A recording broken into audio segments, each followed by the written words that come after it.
രാജപുത്രി മഹത്വത്തോടെ നിലകൊണ്ടു. പള്ളി കരഞ്ഞു, ദുഃഖിച്ചു, നിൻ ശിഷ്യന്മാർ വ്യസനത്തിൽ മുഴുകി. അത്യുന്നതനാം മണവാളാസ്തുതിയും ദൈവം ചൊല്ലി സ്തുതി പാടും നിങ്ങൾ. നിന്റെ ഹൃദയയാചന കർത്താവ് നിനക്ക് നൽകും. ധന്യപിതാവേ, പോയാലും ശാന്ത്യാ ചേർക്കും നിന്നെ മഷിഹാമണമറയിൽ. അത്യുന്നതനാം മണവാളാസ്തുതിയും ദൈവം ചൊല്ലി സ്തുതി പാടും നിങ്ങൾ.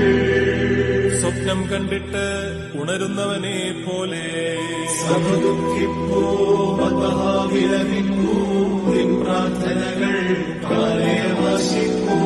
അത്യുന്നതനാം മണവാളാസ്തുതിയും ദൈവം ചൊല്ലി സ്തുതി പാടും നിങ്ങൾ.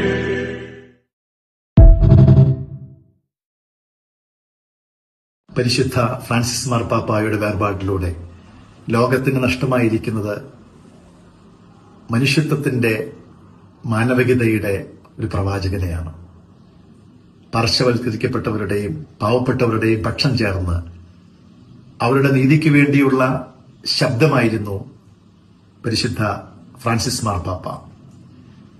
അദ്ദേഹത്തിന്റെ ശക്തവും വ്യക്തവുമായ നിലപാടുകൾ എപ്പോഴും മനുഷ്യത്വത്തിന്റെയും നീതിയുടെയും ശബ്ദമായിരുന്നതോടൊപ്പം തന്നെ സഭയെ, വിശ്വാസത്തെ സമൂഹമധ്യത്തിലേക്ക് എത്തിച്ച ഒരു വലിയ ആത്മീയ നേതാവായിരുന്നു ഫ്രാൻസിസ് മാർപ്പാപ്പ.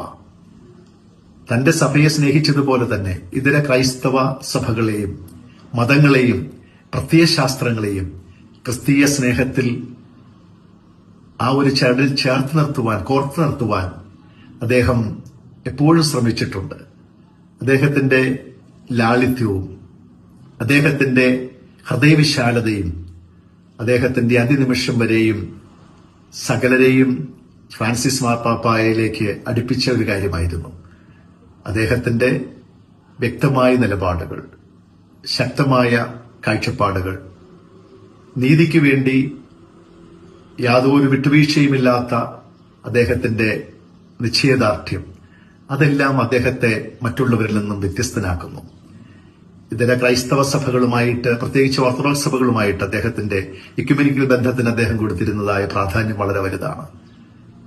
പരിശുദ്ധ ഫ്രാൻസിസ് മാർപ്പാപ്പായുടെ വേർപാടിലൂടെ ലോകത്തിന് നഷ്ടമായിരിക്കുന്നത് അതുല്യനായ സ്നേഹത്തിന്റെ നിറകുടമായ